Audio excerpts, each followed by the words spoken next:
टुनटुनी को बचपन से ही खाना बनाने का बहुत शौक था। उसके पिताजी कालू कौआ लोहे के औजार बनाने का काम करते थे। उसकी माँ सुंदरी फिर उन लोहे के औजार और बर्तनों को जंगल में बेचकर आती थी। टुनटुनी उनकी गोद ली हुई बेटी थी और वो सब नदी किनारे एक पेड़ की डाल पर रहा करते थे। टुनटुनी क्या कर रही है? कुछ खाने को बनाया है या नहीं? एक दाल से दूसरी दाल घूमकर भूख से आंतड़ियाँ सिकुड़ गई हैं। लो माँ, आज मैंने कुछ नया बनाया है। अरे तूने ये चावल में क्या डाल दिया है? ये बिरयानी है, मैंने आज ही सीखी है।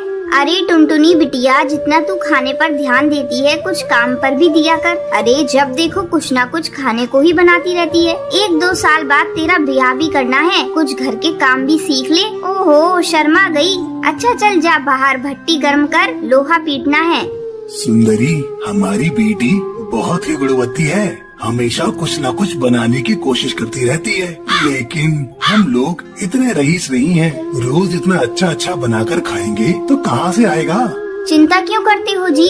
सब बच्चों का भाग्य है, सब भगवान देगा।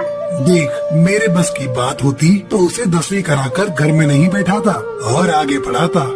वैसे हमारी टुनटुनी जिस घर भी जाएगी स्वर्ग बना देगी, बस एक अच्छा सा लड़का मिल जाए। अरे हम नारियल के खोल में रहते हैं, लड़का भी तो ऐसा ही देखना पड़ेगा ना। जब कभी सुंदरी की तबीयत खराब हो जाती थी तो टुनटुनी भी कुछ औजार बेचने के लिए एक डाल पर बैठ जाती थी। एक दिन उसे वहाँ गोलू मिला। अरे टुनटुनी, तुम यहाँ क्या कर रही हो? मैं ये खुरपे दरात हंसियाँ बेच रही हूँ। लेकिन तुम तो पढ़ने में इतनी अच्छी थी, फिर क्या हुआ? यहाँ ये सब क्यों? ये हमारा पेशा है गोलू। मेरे पिताजी ने मुझे 10वीं पढ़ा दिया, वही बहुत बड़ी बात है। हम पक्षियों में वैसी चिड़ियाएं नहीं पढ़ाई जाती। अरे यही हमारा देश पीछे रह गया टुनटुनी। अच्छा ये बताओ, तुम रहती कहाँ हो? यही नदी के पीछे ही हमारा नारियल का घोंसला है। टुनटुनी, तुम्हें खाना बनाने का वैसे ही बहुत शौक है, क्यों न तुम पिज्जा पराठा बनाकर बेचो। ये कम लागत और कम मेहनत में बन जाता है और स्वाद तो पूछो ही मत। एक बार बनाकर तो देखो, लोहे के औजारों से भी ज्यादा कमाने लगोगी। क्या तुम मुझे इसकी सामग्री बता सकते हो? हाँ बिल्कुल, पर पहले तुम्हें मुझे अपने हाथों की बनी बिरयानी खिलानी पड़ेगी। कुछ दिनों बाद जंगल में एक तूफान आता है। कालू उस तूफान से बाल बाल बचा, लेकिन उसके आधे शरीर ने काम करना बंद कर दिया। डॉक्टर को दिखाया तो उन्होंने कहा कि इन्हें चंपकवन के किसी बड़े अस्पताल में दिखाना पड़ेगा। अब बेचारी सुंदरी क्या करे? अब कौन औजार बनाए, कौन हथौड़ा चलाए? टुनटुनी की माँ, ऐसी जिंदगी से तो मर जाना अच्छा। मुझे जहर दे दो। ऐसा मत कहो, आप ठीक हो जाओगे। मैं आपको जंगल के अच्छे डॉक्टर को दिखाऊंगी। अरे लेकिन पैसा कहाँ से आएगा? जो जमा है, सोचा था टुनटुनी की शादी कर दूंगा, लेकिन अब मैं काम करने के लायक नहीं रहा। टुनटुनी उन लोगों की बात सुनकर दुखी हुई। वो उनके पास आकर बोली, पिताजी क्यों चिंता कर रहे हो? मैं हूँ ना, आप काम करने लायक नहीं रहे तो क्या हुआ? मैं और माँ है ना, आप बिल्कुल चिंता मत करो, हम जरूर कोई रास्ता निकालेंगे। अगले दिन माँ, जब तक पिताजी अच्छे नहीं हो जाते मैं घर के बाहर पिज्जा पराठा बनाकर बेचूंगी। टुनटुनी, कोई क्या कहेगा?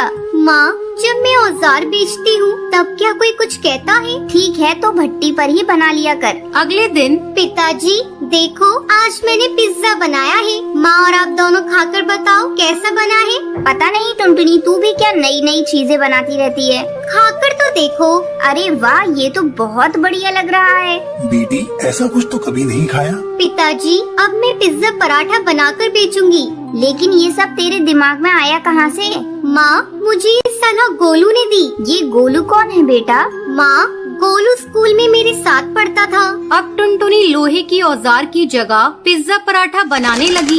जो एक बार उसके यहाँ पिज्जा खा लेता था, वो अपने आसपास के सब पक्षी से उसकी तारीफ करता। टुनटुनी के पास दूर दूर से पंछी पिज्जा खाने के लिए आने लगे। अब उसके गरीबी के दिन जा चुके थे। सबसे पहले वो कालू को लेकर जंगल के बड़े अस्पताल में गई।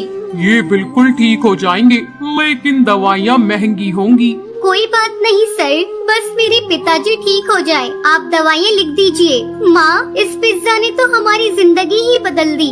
माँ मैं जंगल में पिज्जा हट बनाना चाहती हूँ। ठीक है टुनटुनी, जैसा तुझे सही लगे वैसा कर। टुनटुनी ने अपना पिज्जा हट खोला। वो दिन रात तरक्की करने लगी। जैसे जैसे आमदनी बढ़ती रही, टुनटुनी ने सबसे पहले अपने लिए एक पक्का घोंसला खरीदा। अब वो नारियल के खोल वाली टुनटुनी नहीं, कोठी वाली टुनटुनी थी। टुनटुनी, मैं जानता था कि तुम एक दिन जरूर ऊंचाइयों तक जाओगी। गोलू, मुझे इस काबिल बनाने में तुम्हारा ही योगदान है।